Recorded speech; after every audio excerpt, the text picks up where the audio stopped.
Assalamualaikum warahmatullahi wabarakatuh. Perkenalkan, saya Indrianti, Prodi Teknologi Hasil Perikanan. Saya akan membahas lagi materi yang telah disampaikan oleh kelompok-kelompok sebelumnya, yakni mulai dari kelompok 1 sampai kelompok 6. Materi pertama yaitu penggolongan BTP dan pengawet bahan tambahan pangan. Pengertian BTP sendiri ialah BTP atau bahan tambahan pangan ialah campuran yang secara alami bukan merupakan bagian dari pangan tersebut, tetapi ditambahkan ke dalam pangan untuk mempengaruhi sifat dan bentuk pangan. Penggolongan BTP ada 10. Yang pertama yaitu pewarna, kedua pemanis buatan, ketiga pengawet, keempat antioksida, kelima anti kempal, yang keenam pengatur keasaman, yang ketujuh pemucat tepung, pemutih dan pematang tepung, ketujuh pengemulsi, kedelapan pengeras, kesembilan yaitu sekuestran. BTP yang diizinkan yakni enzim, yang kedua penambah gizi, dan yang ketiga homoktan. Sifat, kegunaan, dan keamanan BTP untuk pewarna tujuannya yaitu untuk memberikan kesan menarik ke dalam pangan. Kedua yaitu untuk menyeragamkan warna pangan. Pengawet tujuannya itu untuk memperlambat atau menghambat proses fermentasi, pengasaman, dan penguraian yang disebabkan oleh mikroba. Yang ketiga, penyedap rasa dan aroma atau penguat rasa. Salah satu penyedap rasa yang terkenal di Indonesia yang dipasarkan di berbagai pasaran yakni micin atau bumbu masak. Penyedap rasa tersebut mengandung senyawa yang disebut monosodium glutamate atau MSG. Keempat yaitu pengemulsi, pemantap, dan pengental. Fungsi dari pengemulsi, pemantap, dan pangan adalah untuk memantapkan emulsi dari lemak dan air sehingga produk tetap stabil. Yang kelima yaitu antioksida. Antioksida adalah BTP yang digunakan untuk mencegah terjadinya ketengikan pada pangan akibat proses oksidasi lemak dan minyak yang terdapat di dalam pangan. Yang keenam yaitu pengatur keasaman. Pengatur keasaman fungsi yaitu mengatur pengasaman pada pangan adalah untuk membuat pangan menjadi lebih asam, lebih basah, dan menetralkan pangan. Yang ketujuh yaitu anti kempal atau anti karat. Bahan anti kempal yang diizinkan yaitu aluminium silikat, kalsium aluminium, kalsium silikat, magnesium karbonat, dan magnesium antioksida. 8 yaitu pemutih, pemucat, dan pematang tepung. Pemutih dan pematang tepung adalah bahan yang dapat mempercepat proses pemutihan dan sekaligus pematangan tepung sehingga dapat memperbaiki mutu kasri pemanggangan yang diizinkan. Yang ke-9 pengeras. Pengeras ditambahkan ke dalam pangan untuk membuat pangan menjadi lebih keras, mencegah pangan menjadi lebih lunak. Yang ke-10 sekuestran. Yang diizinkan adalah asam sulfat, isopropil sitrat, ETDA, monokalium fosfat, dan natrium fosfat. Yang ke-11 yaitu surfaktan. Yang termasuk dalam golongan surfaktan adalah pengemulsi, penstabil, dan pengental atau pembasah. Pengawet bahan pangan. Yang pertama ada 5. Yang pertama yaitu asam sorbat dan garamnya. Yang kedua asam benzoat dan garamnya. Yang ketiga sulfit atau sulfur dioksida. Yang keempat nitrit dan nitrat. Yang kelima yaitu nisin. Materi kedua yaitu sifat, kegunaan, dan keamanan pangan pada pewarna dan pemanis buatan. Tujuan penggunaan BTP di dalam pangan yaitu mengawetkan pangan dengan mencegah pertumbuhan mikroba perusak pangan atau mencegah terjadinya reaksi kimia yang dapat menurunkan mutu pangan. Yang kedua yaitu membentuk pangan menjadi lebih baik, kerenyah, dan lebih enak di mulut. Yang ketiga memberikan warna dan aroma yang lebih menarik sehingga menambah selera. Yang keempat meningkatkan kualitas pangan. Yang kelima menghemat biaya. Penggolongan pewarna, penambahan bahan pewarna pada pangan dilakukan untuk beberapa tujuan, yaitu memberi kesan menarik, kedua menyeragamkan warna pangan, ketiga menstabilkan warna, keempat menutupi perubahan warna selama proses pengolahan, yang kelima yaitu mengatasi perubahan warna selama penyimpanan.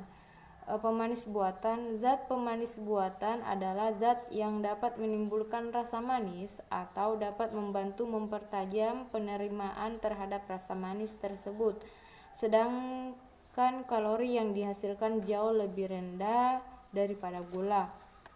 Materi ketiga yaitu sifat, kegunaan, dan keamanan BTP pada penyedap rasa dan aroma, penguat rasa, pengulsi, pemantap, dan pengental. Penyedap rasa dan aroma, penguat rasa. Salah satu penyedap rasa dan aroma yang dikenal luas di Indonesia adalah vetsin atau bumbu masak, dan terdapat dengan berbagai merek di pasaran. Penyedap rasa tersebut mengandung senyawa yang disebut dengan monosodium glutamat atau MSG. Pengemulsi, pemantap, dan pengental. Fungsi dari pengemulsi, pemantap, dan pengental dalam pangan adalah untuk memantapkan emulsi dari lemak dan air sehingga produk tetap stabil, tidak meleleh, tidak terpisah antara bagian lemak dan air, serta mempunyai tekstur yang kompak. Materi keempat yaitu bahan tambahan pangan. Materi keempat yaitu adalah antioksida dan pengatur keasaman. Antioksida adalah senyawa yang dapat menghambat kerusakan sel di dalam tubuh. Senyawa ini memiliki dua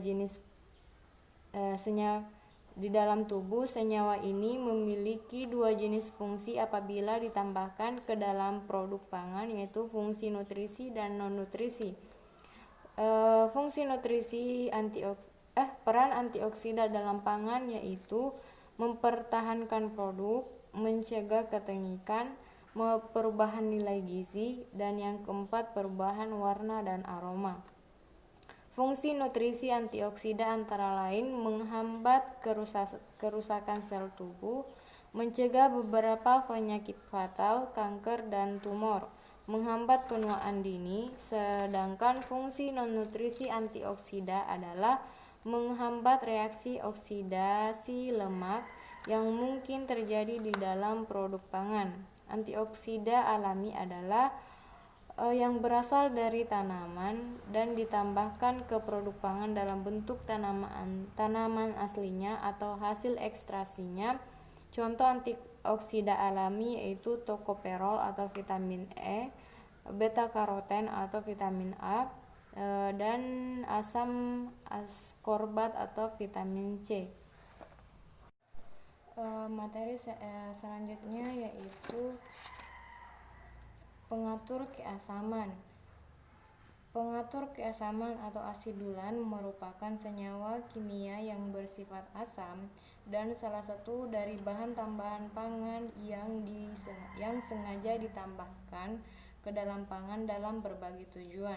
Tujuan penambahan pengatur keasaman pada bahan pangan yaitu bertindak sebagai pengawet, kedua yaitu penegas rasa dan aroma atau menyelubungi efek taste yang disukai. Yang ketiga yaitu memberikan rasa asam. Yang keempat yaitu mengintensifkan penerimaan rasa-rasa lain. Pengelompokan pengatur keasaman.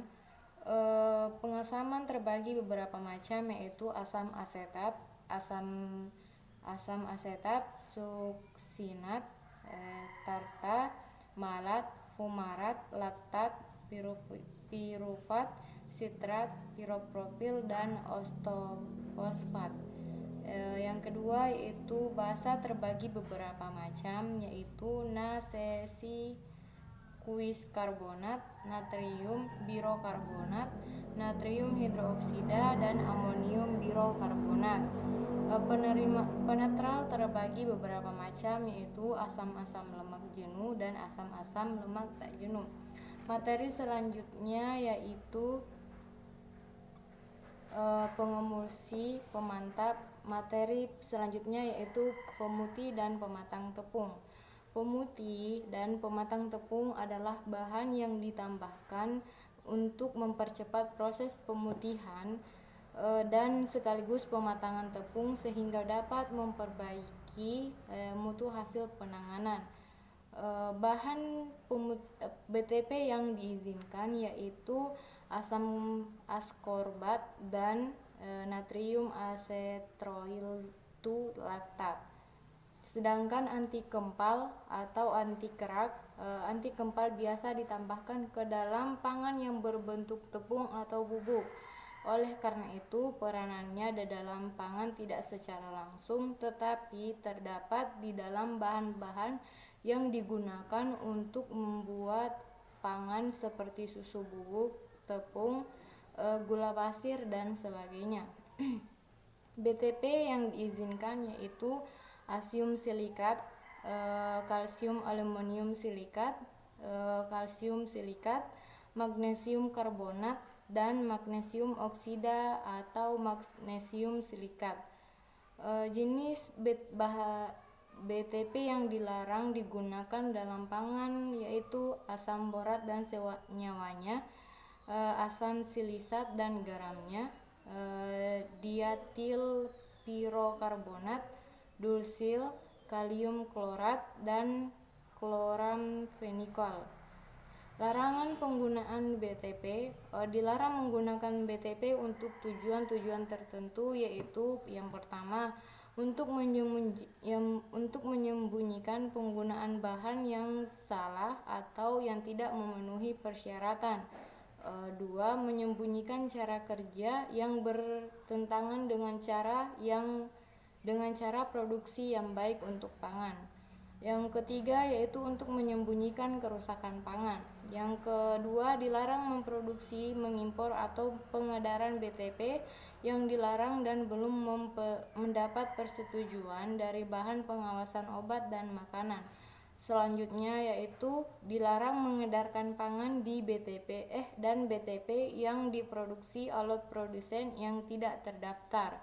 Yang keempat, dilarang mengedarkan pangan dan BTP yang tidak memenuhi persyaratan tentang label.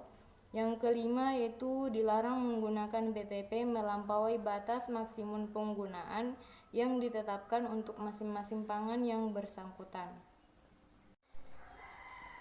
Materi terakhir yaitu bahan tambahan pangan, pengeras, dan sekuestran. Pengeras sendiri yaitu pengeras merupakan bahan yang ditambahkan ke dalam pangan untuk membuat pangan menjadi lebih keras atau tidak lunak. Pengeras yang BTP yang diizinkan yaitu kalsium glukonat, kalsium klorida, dan kalsium sulfat. Dampak pengeras apabila dikonsumsi secara berlebihan, yang pertama menimbulkan gangguan pada sistem pencernaan yang disebabkan oleh senyawa kalsium glukonat yang terdapat pada bahan tambahan pangan. Yang kedua yaitu gangguan hati yang disebabkan oleh kalsium sulfat yang terdapat dalam bahan tambahan pangan. Yang selanjutnya yaitu sekuestran. Sekuestran adalah bahan yang dapat mengikat ion logam pada pangan sehingga memantapkan warna dan tekstur pangan atau mencegah perubahan warna pangan.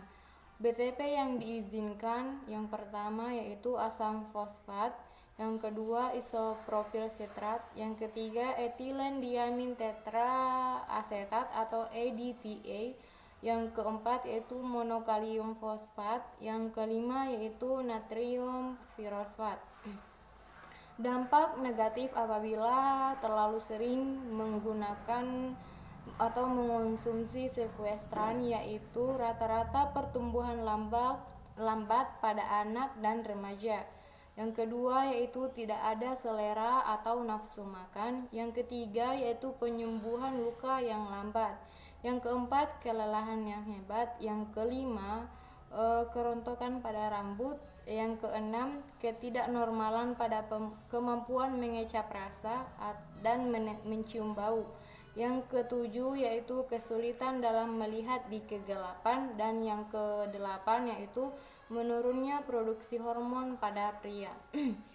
Baiklah, itulah materi yang dapat saya sampaikan. Kurang dan lebihnya mohon dimaafkan. Saya akhiri dengan ucapan billahi fisabilillah, fastabiqul khairat.